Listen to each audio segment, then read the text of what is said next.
lungkot na ng buhay ng mga tao, daming nangyayari. Bata pa si Tay, marami siya pa siyang pwedeng makilala, huwag niyo siyang madaliin. Yung magmadali sa mga bagay, pag-iimutin mga bagay. Masyado kasi naging mabilis yung lahat-lahat. Kaya tuloy ganyan.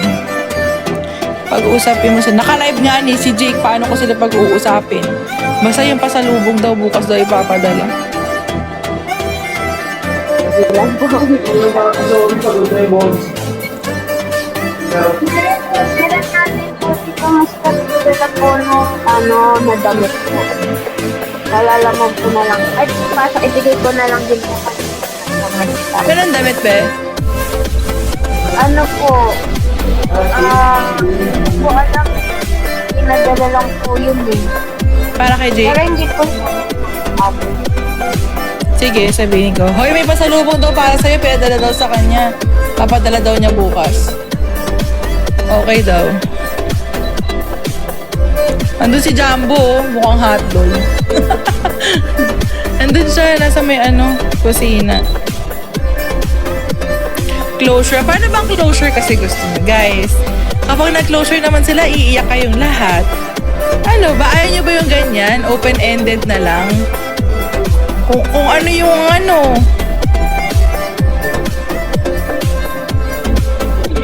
Ano ba yung tsura ni? Yeah, nakakurious tuloy ako. Hindi ko siya nakita.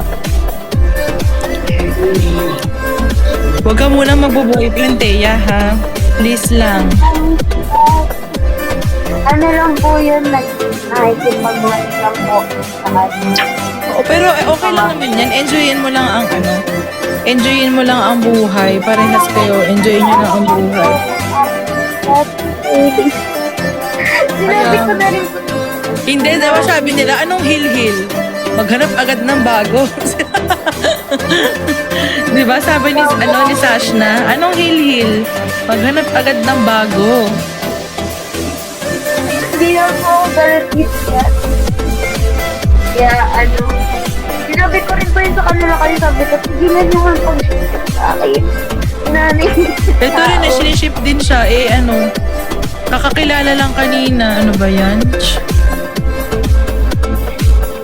Nag-aayaan lang ano bang gusto niyo isama din namin si Teya sa KTV? Di syempre si Teya rin yung nahirapan. Hindi nyo ba naiisip yun? Na pag sinama ko siya sa amin, mahirapan din siya. Tapos maiinis din kayo kapag nakikita nyo siya nahihirapan. Pwede po silang makasama o siguro magkahiwalay. Tsaka kasama ko si Jake sa bahay, wala na kayo magagawa. Hindi na magbabago yun. Bago ko makilala si Teya, bago pa sila magkakilala, kasama ko na si Jake sa bahay. Ala ka naman palayasin ko para sa inyo. Ano ba kayo? Hindi kasi nila maintindihan. Kaya nga, hinahanap ko yung hindi ko makita. Guys, send nyo nga yung picture niya sa akin. Gusto ko makita. Paano closure nga gusto nyo? Sige, sabihin nyo sa akin. Ako gagawa ng paraan. Paano closure? Gwapo daw siya, sabi ni, sino to? Lyra Joy.